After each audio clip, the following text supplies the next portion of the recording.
All right, hello again. So today in Algebra 2, we're talking about some more solving systems. I'm going to go back to 2 by 2s. You did this last year.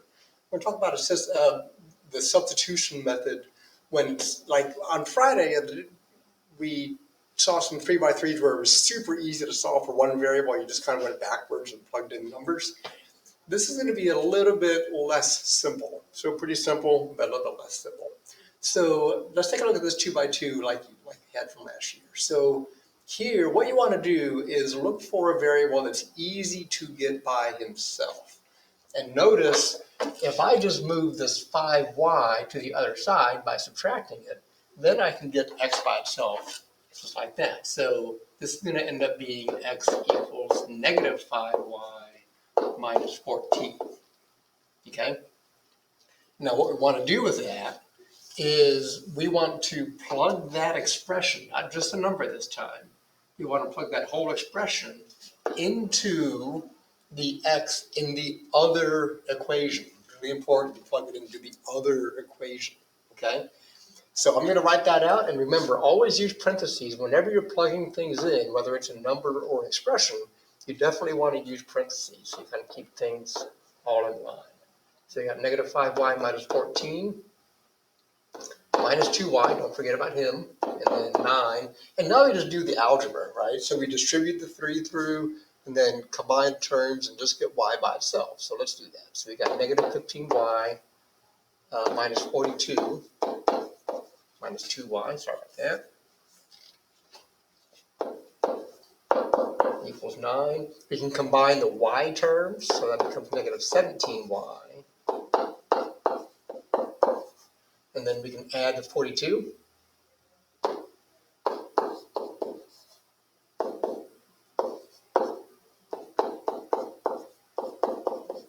And then we can divide by negative 17 to get y equal to negative 3. Okay, so we got that guy. Now, to solve for x, well, we already have an equation for x up here, right? So I can just take that negative 3 and plug it in for the y, and then we have our x. So x is equal to negative 5 times negative 3. Again, use parentheses. And again, just clean it up. So we have x equals 1. So your final answer we could write as the point 1 comma negative 3. Okay. So that's just, again, you did this last year when there was a variable that was easy to get by itself. We could do that substitution method and get the answer that way. Okay. So now let's see about expanding that to what if we had a system of 3 equations, something like this. Right, so we have the example, that top example up there, of 3x plus 2z equals 6, and then x minus 3z equals negative 20, and then 2x plus 4y minus z equals 10. So just like I have in the text box up there, you still want to look for an easy one to get by itself. And in this case, look at that middle equation. I got x minus 3y equals negative 20. So again, I can get x by itself pretty easily just by adding 3z to both sides. So I have x equals 3z minus 20. And again, we can put that into the top equation for x. And then we're almost ignoring the bottom equation for right now because it's got that y thing. We can't do that. But if we can use those first 2 equations to find x and z both, then we can solve for y. So again, using parentheses, we're going to plug all that stuff in.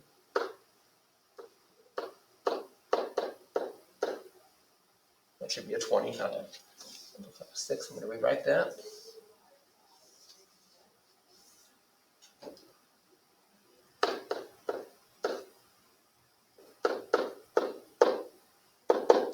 And again, we're just doing the algebra and then getting z by itself. So distribute that through 9z minus 60. Combine the z's. Add 60 to both sides.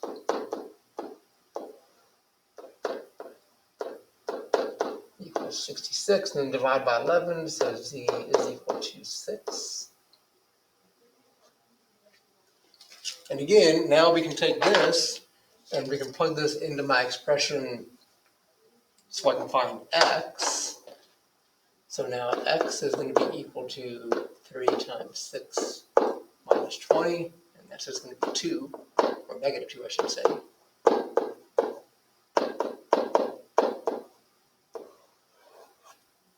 But now we're not done, right? So we have that third variable, and that last equation has all 3 guys in there.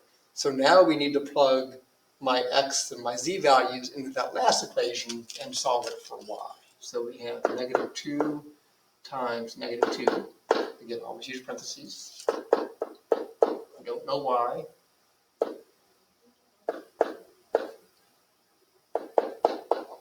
And again, we said just clean it up, solve. So we got 4 combined terms. Add 2 to both sides. And we have y equals 3, and that is it. So this is why I kind of call this less simple substitution. It's still kind of simple. Got to keep track of a couple more things. And your final answer will look like that. Negative 2, comma 3, comma 6. Always x, y, and z. So I'm just going to do one more example. Example 2. In class, we have an exit ticket. Example 3, you're going to do on your own and put that into a Google Forms on Schoology. But I'll go through this last example here. So again, if you want to pause the video and try to do it yourself before I go through the answer, you can certainly do that as well. So example 2, again, look for a variable that's easy to get. In this case, we can get z by itself. So we got z is equal to negative 4y minus 19. Again, watch the signs. I'm going to put this in for z this time.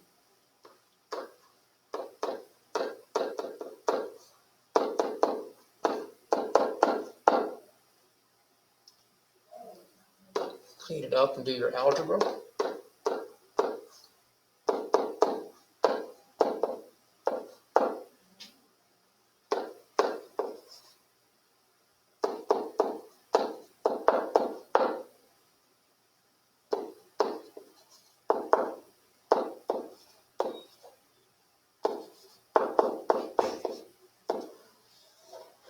I will say this, I mentioned this in class also, most of the ones that I'm going to give you are going to come out to be good numbers. I'm not saying you'll never get a fraction, but even if you do get a fraction, it's going to be kind of a nice fraction, you know, like something over 2 or 3 or 4, something like that.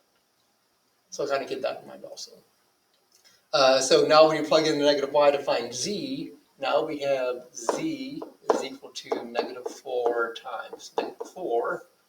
Minus 19, which is just going to be negative 3.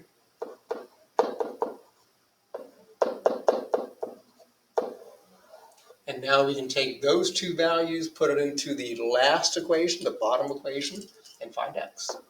7x minus 3 times negative 4 plus 2 times negative 3 equals 13.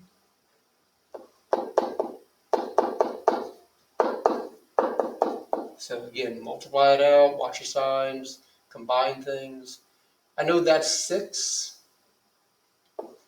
So 7x plus 6 equals 13. Kind of running out of room. 7x equals 7, which means x equals 1.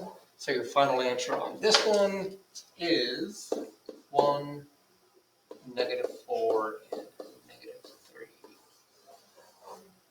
Okay? Feel free to go back and take a look at those first 2 if you need to pause the video or kind of rewind. But make sure we can do that substitution. Then tomorrow we're going to look at the other method that you did in Algebra 1 to solve these things called elimination. We're going to start with 2 by 2s again and move on to 3 by 3s. We're going to use these things called matrices. So we're going to get into the matrix, if you remember that old movie. Anyway, hope this helped. Questions, you can always email me, contact me, let me know what I can do for you. Until next time, be safe.